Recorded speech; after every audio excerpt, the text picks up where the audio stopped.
This woman should be in jail.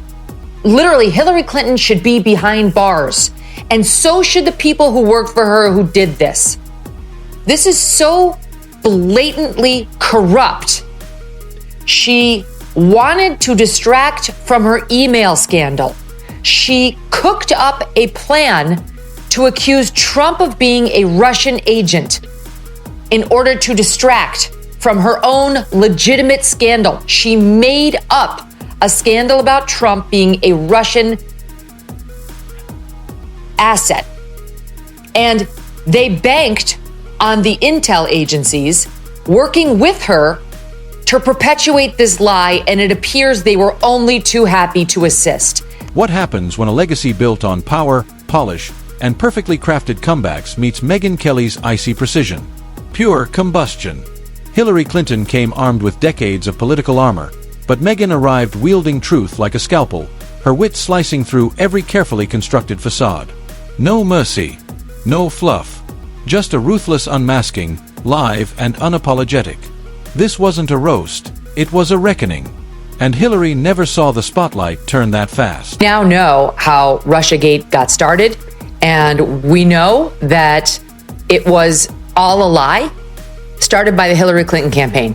That the Hillary Clinton campaign realized she was in trouble because of her email scandal, which had broken in 2015 in the wake of Benghazi. We found these emails of hers that were weird, and people were like, what server was that on, and so on. And it created a problem for her all the way up to Hillary Clinton steps into every public appearance like the ghost of political scandals past, trailing a baggage train of missteps still reeking of entitlement. Megyn Kelly didn't tiptoe into that wreckage. She stormed in with a spotlight, a megaphone, and a flamethrower of sarcasm hot enough to melt the polish off Hillary's practiced grin. Because let's be honest, Hillary's not really a politician anymore. She's a political rerun, stuck on repeat, pretending the spotlight hasn't already moved on. more of a description. Here's a part, I won't make you watch the whole, a part of the trailer for Gutsy. Okay, here we go. We're hitting the road to shine a light on women who inspire us to be bolder and braver. Leadership doesn't look one way. It's a giant rainbow. You're not gonna break me down. You'll get worn out before I do. Women who push us outside our comfort zone. Megyn didn't have to dig deep to hit the weak spots. Hillary's public record is a buffet of political blunders, served cold with a side of deleted emails and a generous drizzle of blame shifting. Watching Hillary talk about leadership is like watching a GPS desperately recalculate after plunging into a lake. And Megyn, she's the passenger in the back seat, calmly asking why anyone thought this driver deserved a license to begin with. Is now pretending like she did not call Donald Trump an illegitimate president when he beat her in 2016. She's expressing her horror and how indignant she is over him challenging the 2020 election results. And okay, that's fine. You can say you don't like how Trump behaved after, whatever, his loss, January 6th, the whole bit. But you cannot, if you are Hillary Clinton, play the whatever challenge and elect. There's a certain comedy in watching Hillary cling to relevance, patching together a political presence with podcast cameos, campus lectures, and a steady stream of condescending interviews. Megyn didn't waste time on pleasantries.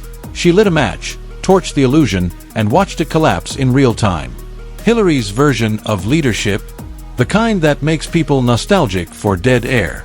Every appearance feels like a living reminder of political missteps we'd all hoped had been filed away and forgotten. You guys, but just for the record, let's play SOT 10.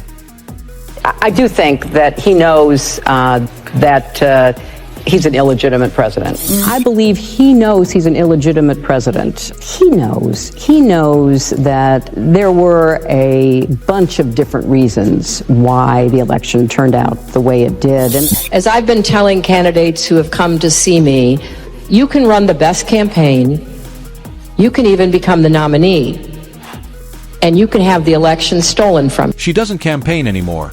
She lingers, like that annoying pop-up asking if you'd like to subscribe to failure. And Megyn treated every second of that lingering like a comedy sketch begging for punchlines. The Clinton Foundation? Less a foundation, more a monument to missed chances dressed in the costume of humanitarian hustle. And every time Hillary talks about integrity, somewhere out in the universe, irony trips on a banana peel and faceplants into a stack of classified documents. And as she got closer to Election Day, she decided to concoct 2 lies about Donald Trump to distract from her email scandal. She got the Steele dossier through this Fusion GPS company that her campaign paid, and she got this group CrowdStrike, which was the one responsible for the hack into that. That's the one that said that the Russians hacked. Megyn Kelly didn't need to exaggerate. She just held up a mirror, and the absurdity spilled out like a clown car packed with bad decisions. Hillary's moral compass spins like a slot machine, and no matter how many times it lands, it always hits deflect. She's the type to torch every bridge, then preach about unity while waving a speech titled "Why I Should Have Won." Megyn simply pointed at the wreckage and asked the question everyone's been thinking. How many times does history have to scream, "No thanks," before you get the message? The real punchline.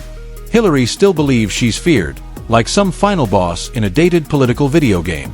But the cheat codes are public, the graphics are glitching, and the soundtrack is just her blaming Russia, sexism, humidity, and gravity for losing.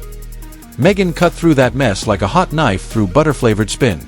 There's delusion, and then there's Hillary, a masterclass in self-promotion with none of the charm and every contradiction intact. Remember her relatable phase?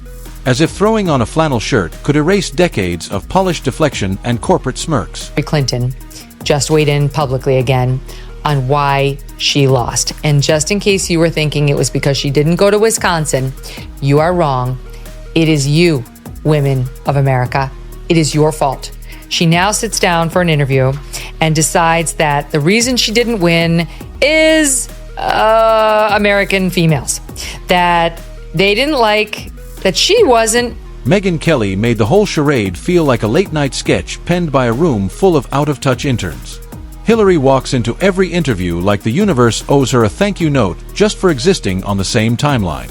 And Megyn, she turned that overinflated self-importance into a piñata, blindfolded, swinging hard, and cracking it wide open with wit sharper than anything buried in Hillary's policy binder. Hillary talks about transparency the way a magician talks about revealing secrets, always with a wink and a hidden trapdoor. Megyn didn't blink. Every Hillary speech comes footnoted like a tax audit, but Megyn just skimmed the Cliff's Notes and laughed at how little was actually there. If the truth exists, it's buried behind a firewall, mummified in red tape, and triple encrypted beneath layers of carefully crafted denials. Then there's the trail of political fallout, burned-out staffers, jaded donors, fractured alliances, and entire voter blocs who showed up once and never again. Hillary treats political loyalty like a short-term lease.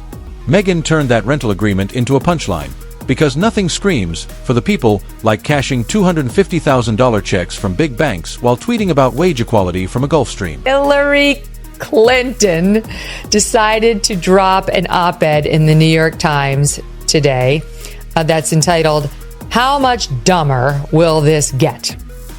And she uses Signalgate and the messaging by Pete Hegseth and Mike Walls and JD Vance and Tulsi and others on there as the jumping off point to talk about how dumb the Trump administration is. Some highlights. She calls... And then there's the endless shape-shifting. One day, Hillary's a progressive warrior. The next, a pragmatic centrist. Then suddenly she's a feminist icon, followed by a geopolitical expert with all the warmth of a frozen Excel sheet. Megyn Kelly didn't just roast that inconsistency. She strapped it to a rocket and launched it straight into the land of make-believe, where her loyalists still think 2016 was just a clerical error, Hillary's campaign strategy. Reboot and rebrand.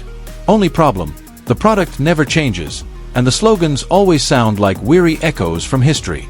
Watching her dodge accountability is like watching interpretive dance in slow motion. Awkward, exaggerated, and entirely unnecessary. Megyn didn't interrupt. She let the show play out, then delivered her critique with the joy of someone who's waited years for the curtain to finally fall. The dance is old. The steps are tired. The spotlight is dim. All Megyn had to do was hold up a mirror and let the audience decide who forgot the choreography. Hillary's grasp on power is like a child shaking an empty piggy bank, hoping one last coin will magically appear. But Megyn didn't need to shove, it all wobbled on its own. For someone who claims to unite, Hillary has a remarkable knack for dividing. The second she enters a room, the air shifts, part confusion, part exhaustion, all theatrics. And Megyn Kelly, She simply raised a bullhorn to that uncomfortable silence and made sure the punchline echoed.